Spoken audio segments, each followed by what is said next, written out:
When you went to college, was that to major in supply chain management or something along those lines, or were you maybe going down another path? I was a young engineer. They said, hey, we're looking for people to move to St. Louis. I just got newly married, and I turned to my wife and I said, hey, what do you think? Let's give it a shot. 3 years, and then we'll figure it out. And that was 30 years ago. Operations and supply chain management, that's a field that I would imagine most kids don't grow up dreaming about. So I'd love to hear more about kind of how you grew up. Perhaps what I really would find interesting is how far back you can even trace your family tree to the US and how that kind of tied into the way you grew up and who you are today. Oh, fantastic. You're going to get me on a favorite topic, which is my grandfather, Willie Milstein. He was such an entrepreneur, and I think back in those days, and he came to the U.S. in the early 20s, late teens. I looked it up, I can't remember. And then my grandmother as well has her own story. But Willie Milstein was really the inspiration. And I think back then, I don't know if everybody was an entrepreneur, but lots of people, very few people worked for some corporation. And so Willie, he was such an entrepreneur, Raj, that I called him a hustler. And I mean that in the most positive ways. I don't know if you know those people that they're starting businesses and they're doing that. And he was doing some loan sharking, and he did property development and rental, and he ran restaurants. And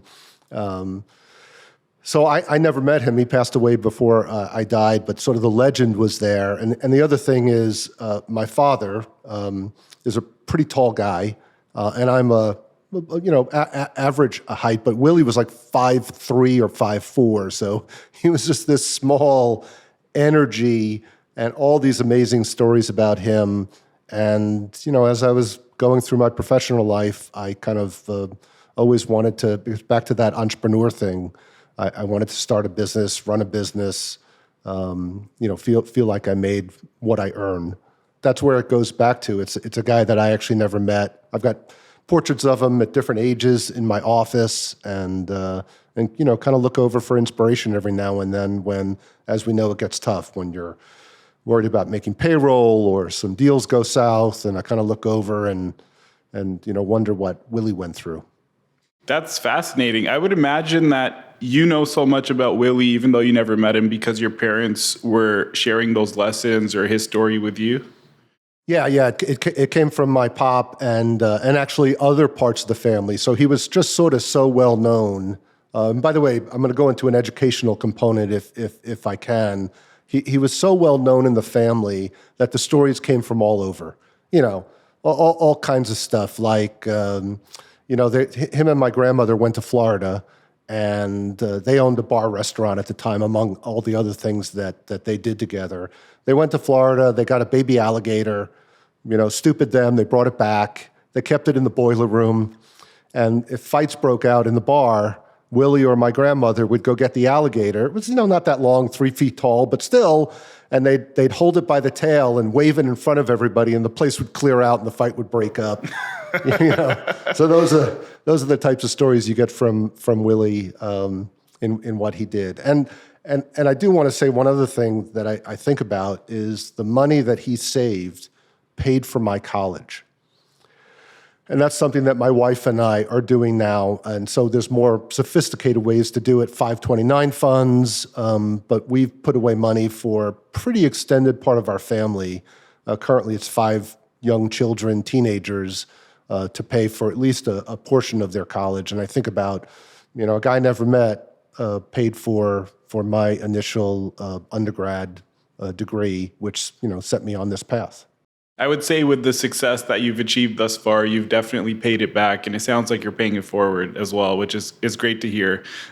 When you went to college, was that to major in supply chain management or something along those lines, or were you maybe going down another path? The path I was going down was called making money. Now, I probably should have chosen a different field like finance, but I think I was always a little bit mathematically oriented, not as much as I think people would think, given my degree, which is in a pretty heavy math field. But as when I was in high school, and interestingly enough, my father, who was a very noble man, was a civil servant. So his father, this entrepreneur hustler, making money and losing money. Willie he lost a little bit less than he made over his lifetime. And my father kind of just, went down a different path, helping. He worked with handicapped people, super noble profession. And again, Willie left us enough money for me to go to college. I should say Willie and Sadie, my grandmother, but not a whole lot more. So we lived a lower middle income life, which is fine. Went on vacation, I think once or twice growing up, and went out to eat maybe once or twice a year. And I always wanted more. And so I chose engineering, figuring engineering, and I'm going to get an MBA, and that kind of combo is going to be the thing that I need in order to, this sounds banal talking to you about it, but honestly, to make the money that I wanted to make, to live the life I wanted to live, and to give back in the way that I wanted to. We also have I'm a professor at UMSL, University of Missouri, St. Louis, and my wife and I also have an endowment for scholarship that we fund scholarships out of for students at UMSL. That's awesome. I didn't know that. I'm learning something new every day. I feel like I was doing some research and I learned a bunch, and just the short conversation so far, I'm learning a bunch as well, about you as a person. So is UMSL what brought you to St. Louis? Because you're originally from the East Coast. You didn't go to college in the Midwest, I don't think. My MBA I did. I went to... But not your undergrad, correct? Right. I went to Rutgers University in New Jersey. Actually, I worked in Texas in a factory, my first job out of college. That wasn't the best place for me to spend my career. I came back to Pennsylvania, and then corporate America moved me to St. Louis. The company I worked for bought a division of Monsanto, which that name doesn't exist anymore, but that used to be an idea factory. They spun off so many different companies from the research they did, and one of them my employer bought. I was a young engineer. They said, hey, we're looking for people to move to St. Louis.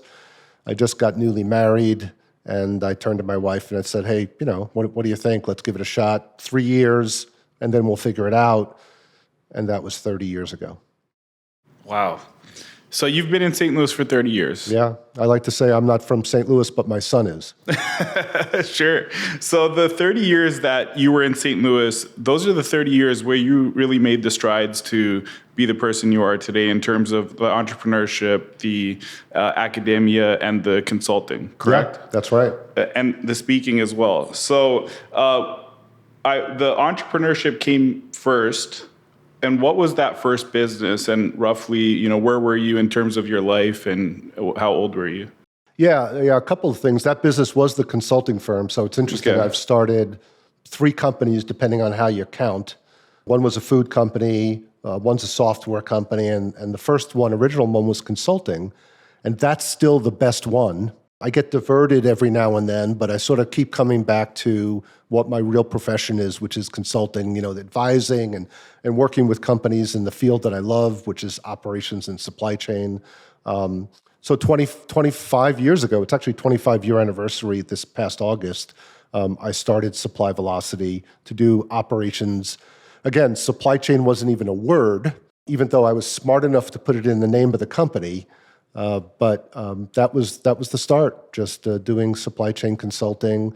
And I remember because I was looking at changing jobs and moving to North Carolina.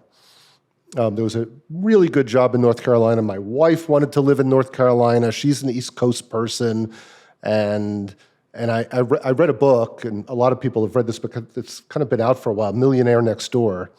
And it's kind of maybe somewhat out of print now, but for a time, it was fantastic. And I read that book, and it said most millionaires have lived in the same town, started their business in that town. And I'm like, I'm in St. Louis. The opportunities are here. We're staying. And then the mission changed as well into, what can we do to make it the best possible place, for everybody to live.